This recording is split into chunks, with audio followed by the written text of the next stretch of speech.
I know most of you following me are already writers, but some of you only dabble, and a few of you have only entertained the notion from time to time. And while it is a lot of work and dedication and persistence to write a manuscript, there are things you can do to make it a little bit easier. Welcome back to Morgan's Writing Tips and Writerly Musings with writing tips from the pros and, of course, my own Writerly Musings. I'm your host, Morgan Hazelwood, and today I'm here with my favorite tools for starting a novel. Now, these are the tools that I personally use to write my novels. Tool number one, NaNoWriMo. As we head toward November, many writers are getting ready for National Novel Writing Month, otherwise known as NaNoWriMo. Yes, it's Rimo because it's writing. It's where we pledge to write 50,000 words or 200 pages in 30 days. Some people are sticklers and start with page one of a new manuscript right after the clock strikes midnight after Halloween. Others aim for smaller goals or finishing partial manuscripts or working on editing a story that they've already drafted. Rebels are just as big a part of NaNoWriMo as the purists. While it's not for everyone, a lot of writers have found the community aspect very supportive. Others have found that it brings out their competitive streak. And still others have found that the speed gets them to turn off their internal editor long enough to actually finish what they've started. Now, for me, I find that I'm competitive with my past self, and my local NaNoWriMo group is super supportive and welcoming. So I've quote unquote won like 9 times, and I've drafted the majority of my 5.5 manuscripts during NaNoWriMo. Although I've also spent more than one NaNoWriMo rewriting a project from a previous year. So, tool number two that I use is outlining. There's a lot of different techniques for that. There's Snowflake or Trello or Beat Sheets and more. But while some people write entirely as the mood takes them, and that's fine, a lot of writers want at least a direction. And all of these outlines can be as high level or as detailed as you want. There's the snowflake method, where you start with a one sentence pitch of your story and you expand it to talk about the setting and the main character, and then you describe the main character's backstory, and then you just slowly build out from each thing like a snowflake. Um, Another technique for outlining are post-its or Trello or Kanban boards. This is where you have a single sentence for each scene or character arc, and you put them up on the wall or the virtual board in columns, building your scenes and your acts and your story. And you can move them around, you can add things, you can remove things until you're happy with the whole setup. Yet again, you can be as high level or as detailed as you want. Maybe there's five post-its, maybe there's 250. Trello and other Kanban boards are tools from the project management world, but many writers have found them very useful, and they can be used just like the post-its, only in the virtual world. Another way to do outlining are beat sheets, taken from script writers and used for novelists who follow the 3 or 4 act structure. These guides help you sort out the pacing for your story, from where the inciting incident should be to the all hope is lost moment. These help keep the tension up so readers will find your story fulfilling.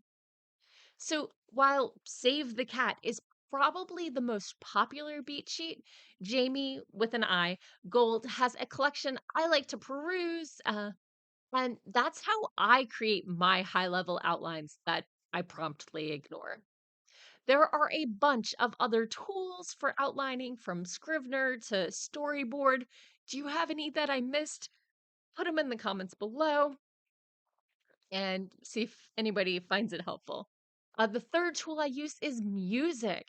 Whether you find music in and of itself inspirational, maybe you like to feel like you're writing a movie with a soundtrack blasting, or music just gives you a vibe that you can translate into your story. There are all sorts of ways you can use music to help your writing. Now, some people have carefully crafted playlists for each character and scene. I simply take a seed, song, or artist and let Pandora or Spotify or YouTube just roll with it. The fourth tool I use is mood boards. Whether you're an artist drawing your own characters and worlds, or just browsing the internet, or if you don't mind the moral implications, playing with the AI creation tools, the mood board can be super helpful. Recently, I've been playing with Hero Forge's D&D model designer to create my characters in 3D. But in the past, I've also Google image searched and played with the website This Person Does Not Exist. Note, do not just go to social media and browse locked bios until you find a person who looks right. There's a difference between a person who puts their face as their brand out there, like actors and models and influencers, um, and somebody trying to make sure that their grandmother is following the right Jane Smith, you know? I typically find pictures for my main and my secondary characters, the type of clothing they wear, and the setting. And then I pin them on Pinterest. Some people like to create a single collage with all those images, and others save them to a folder to browse. Whatever works for you. I also like to create a faux book cover for my NaNoWriMo project. I pop into Canva. It's a free graphic design tool that makes it easy for non-graphic artists. And I use one of their book cover templates, and then I just play around and switch out backgrounds and colors and fonts until I'm happy.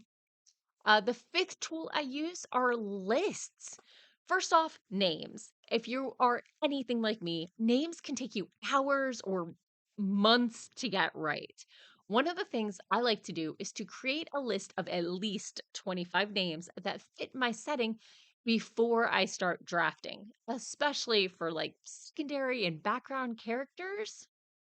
You can make them up, you can steal them from TV credits, you can look through baby name books, or hit sites like Behind the Name or Fantasy Name Generator. Some people like to take real names and change a letter or two.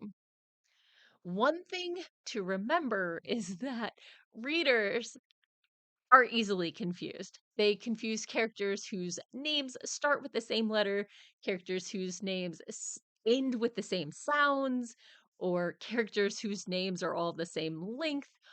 Vary those three factors whenever possible.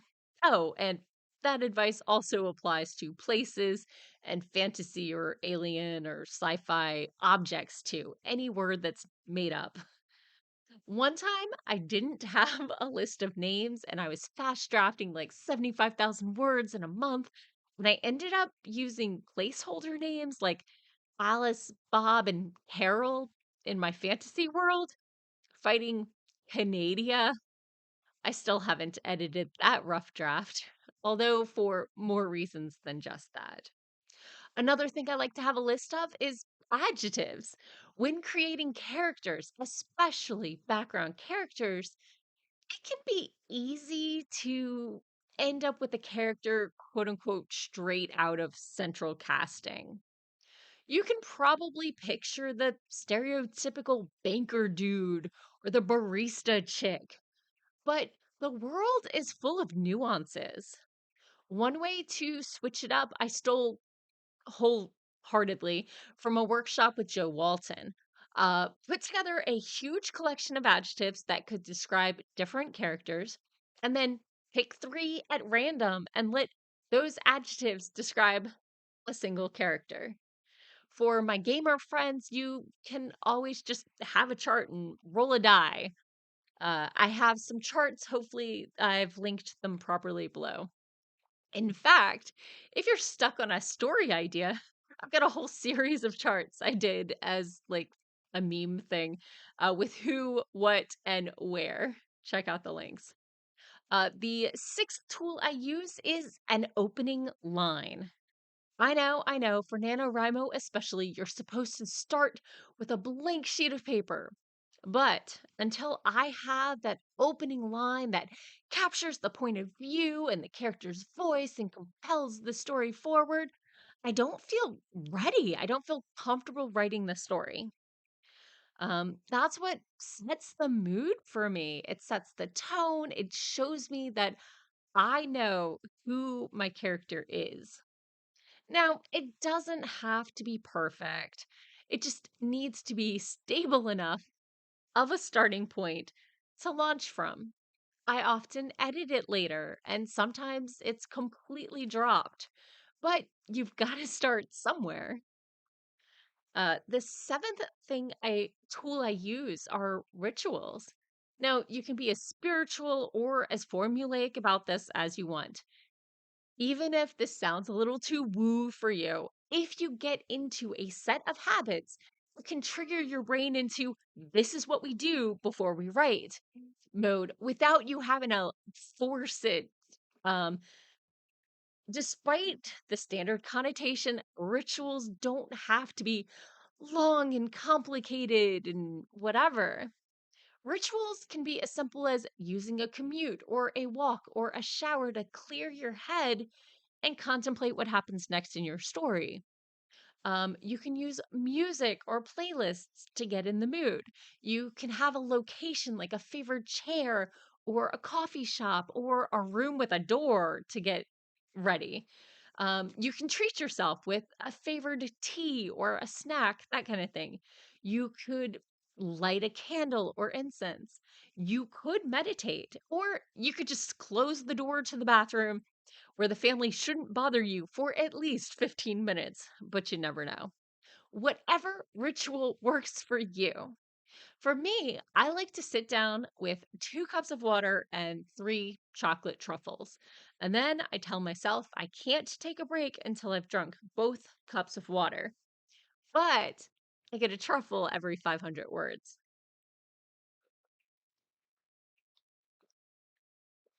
And the final tool I use are writing sprints.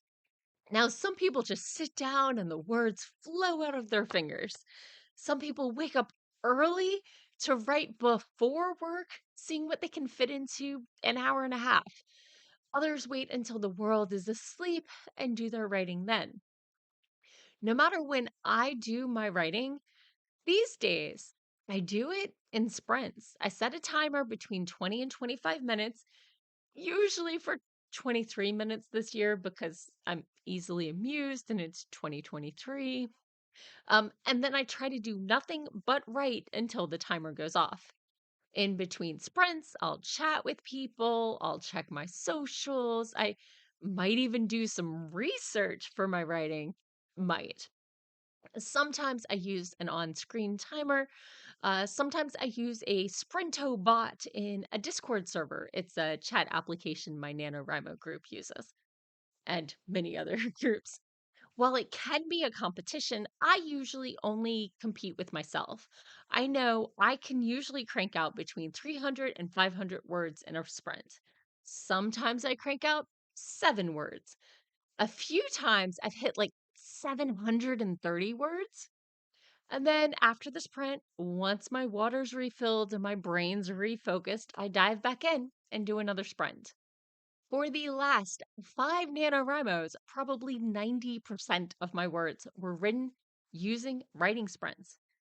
I'm not sure if it's a way to focus my ADHD brain, or maybe it's just knowing I'm going to get a break. Makes it easier to push myself, but I'm not going to question it. I'm just going to keep using sprints for as long as they keep working for me. Now, some people do like 10, 15-minute sprints, but I find that a little too short and it stops me right when the words really start flowing.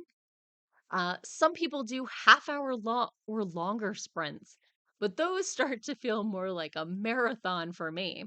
And about the 25-minute mark, checking my notifications starts to be a little too distracting, or needing a snack or a bio break.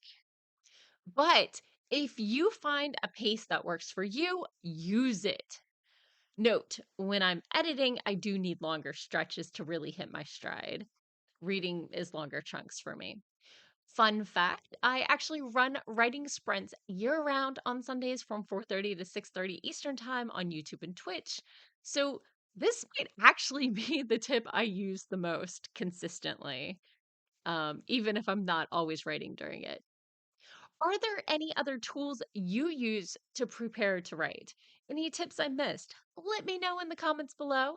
And check out my other novel prepping videos. As always, thanks for watching and tune in again next week for more writing tips and writerly musings. Bye bye.